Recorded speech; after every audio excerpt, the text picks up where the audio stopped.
நமது பாபநாசம் ஊருக்குள்ள இன்னைக்கு மருமகன் தான் எனக்கு செம்படுத்து கொண்டாடுறாங்க. யார் தெரியுமா ஐயா? மீனாட்சி அம்மாவுடைய மருமகன் நமது பாபநாசம். அதாவது தானா ஊருக்குள்ள யார் தெரியுமா? அதாவது நகராட்சி கான்ட்ராக்ட் கல்குவாரி ராஜா தேவரு.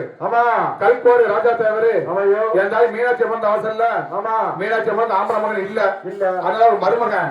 உங்க மருமகன் நிர்மல தயாரமான மருமகன் நிர்மல அனைவருக்கும் சம்மதமா தயாரமாக அனைவருக்கும் சம்மதமா உங்களை அனைவருக்கும் சம்மதமா தயாரமாக அனைவருக்கும் சம்மதமா தயாரமாக மருமகன் தண்ணி வரும் மருமகன் தண்ணி வரும் தயாரமாகாது மருமகன் தண்ணி வரும் மருமகன் தண்ணி வரும் தயாரமாக உங்களை பெரட்டு கொடுப்பாட்ட தயாரமா தயாரு பெரட்டு கொடுப்பாட்ட என்னமா தயாரு பெரட்டு கொடுப்பாட்ட தயாரமாகாது பெரட்டு கொடுப்பாட்ட தயாரமாகாது என்ன பெற்ற அம்மாவே என்ன பெற்ற